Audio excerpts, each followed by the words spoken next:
करने जा रहे हैं। जो टॉपिक है वो हमारा है temperature variation graph of Udaipur, और इसमें हमने जो डेटा लिया है उसमें हमने मंथ्स दिए हैं उदयपुर और एवरेज मंथली टेम्परेचर लिया है जो कि डिग्री सेल्सियस में है।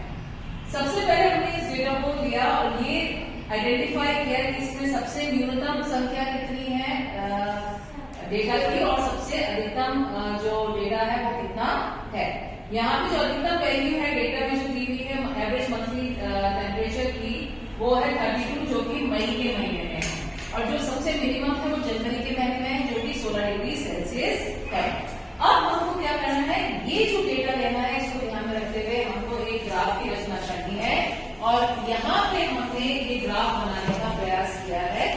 इसमें ये जो ग्राफ बनाया है इसमें OX अक्ष के ऊपर OX एक्सिस के ऊपर हमने मंथ्स लिए हैं, और यहाँ पे हमने पॉइंट 1 जो है हमारा एक जो पॉइंट है 10 के बाद जो ग्राफ की फॉर्म होते हैं उसमें एक एक मंथ को प्लॉट किया है। ये करने के बाद सबसे इम्पोर्टेंट होता है ग्राफ में स्केल का, तो हमने स्केल लिख दिया है जिसमें हमने ये लिखा है हमने न्यूनतम और अधिकतम मूल्य देखा जो कि इस टेबल में दिया हुआ है कि इस टेबल में न्यूनतम मूल्य कितना है और अधिकतम मूल्य कितना है। इसको देखते हुए हमने अपना OY एक्सिस के ऊपर स्केल डिसाइड किया, और यहाँ हमने जो स्केल लिया है वो ये लिया है कि जो 1 सेंटीमीटर है वो 2 degree Celsius average monthly temperature के बराबर है। अब हमको इसकी प्लॉटिंग करनी है। हमने यहाँ पे 0 के बाद 2, 4, 6, 8, 10, 12, 14, 16, 18, 20, 22, 24, 26, 28, 30, 32 और 34। मैंने आपको हर समय ये बताया है कि जो भी डेटा दे रखा होता है मैक्सिमम वैल्यू जो होती है उससे हर समय हम एक ऊपर लेते हैं।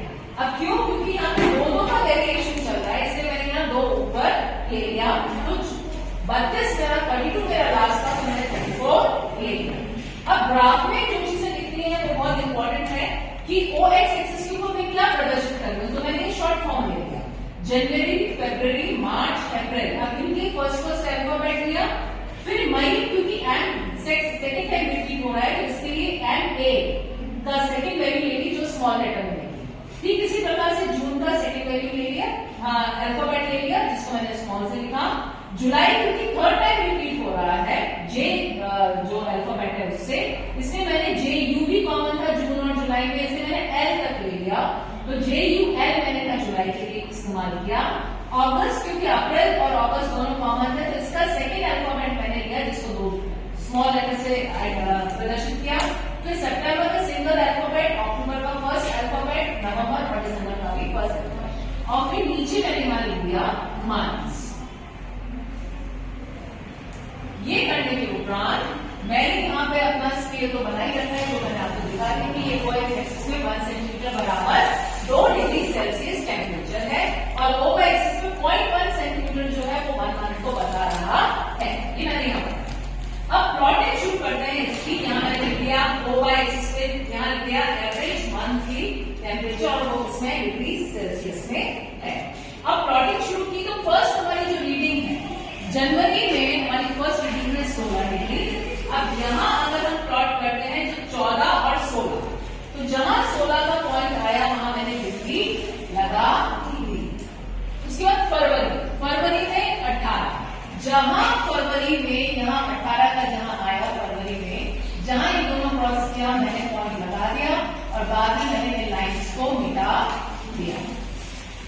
नेक्स्ट है मार्च 23 डिग्री, यहाँ पे आया 22 और 24, मतलब बीच का 0.5 का जो पॉइंट है वो 23 है, और यहाँ पे मार्च के ऊपर यहाँ जहां दोनों पॉइंट्स कोइंसाइड थी वहां मैंने मार्च का पॉइंट लगा दिया और बाकी लाइन्स को मिटा दिया।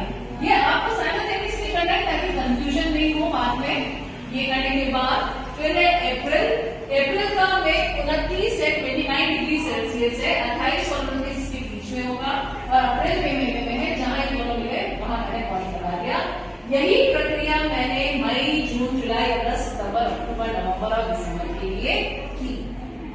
पॉइंट्स लगाने के बाद हमको क्या करना है, इन पॉइंट्स को हमने मिला दिया स्केल की सहायता से। जनवरी को फरवरी से, फरवरी के पॉइंट को मार्च से, मार्च को अप्रैल से, अप्रैल को मई से, मई को जून, जुलाई, अगस्त, सितंबर, अक्टूबर, नवंबर एंड दिसंबर। इस तरह से हमारा जो ग्राफ तैयार हो गया, और हमको ये नहीं बोलना चाहिए कि हमको हेडिंग लिखना बहुत जरूरी है, और हेडिंग में हमको पूरा लिखना जरूरी है कि कौन से क्षेत्र विशेष का, कौन से एरिया का हम ये जो है ग्राफ बना रहे हैं। इसमें टाइम देना भी जरूरी होता है। तो यहाँ पे हमने लिख दिया टेम्परेचर वेरिएशन